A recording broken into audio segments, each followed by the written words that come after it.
आज के इस वीडियो में बात करते हैं ओवरी सिस्ट की, जिसको हिंदी में रसौली भी बोलते हैं। तो देखिए, ओवरी में सिस्ट का बनना या रसौली का बनना हार्मोनल इम्बैलेंस का रिजल्ट है।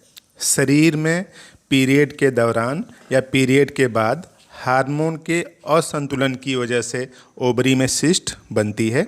तो इस वीडियो में हम लोग यही देख लेते हैं कि ओवरी सिस्ट बनती क्यों है, लक्षण क्या हैं और घरेलू तथा होम्योपैथिक इलाज क्या है।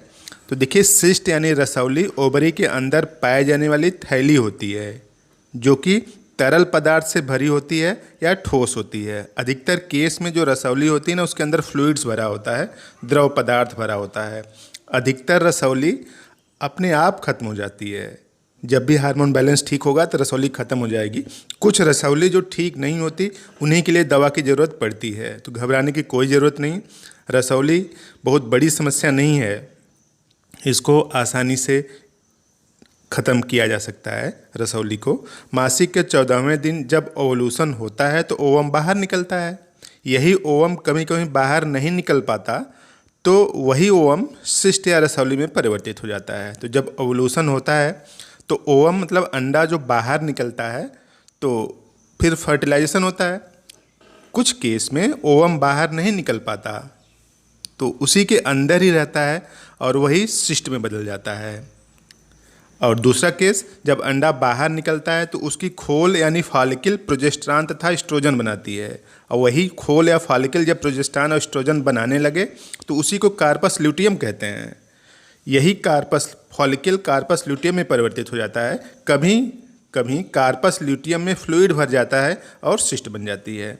तो कभी कभार जो कार्पस ल्यूटियम है उसमें फ्लूइड मटेरियल भर जाता है और वही फ्लूइड मटेरियल सिस्ट में परिवर्तित हो जाता है।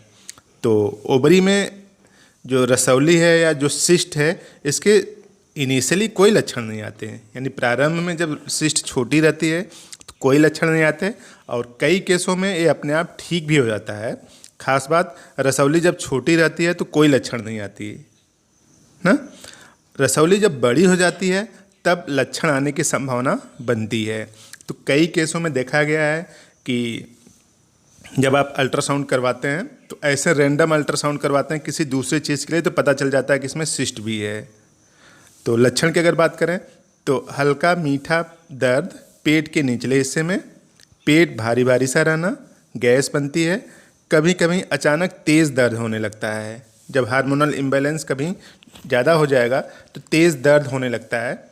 तो इस तरह से इस सामान्य से लक्षण आते हैं जो कि और दूसरी बीमारियों में भी आते हैं। तो सिस्ट के कोई अलग से स्पेशल लक्षण नहीं होता है।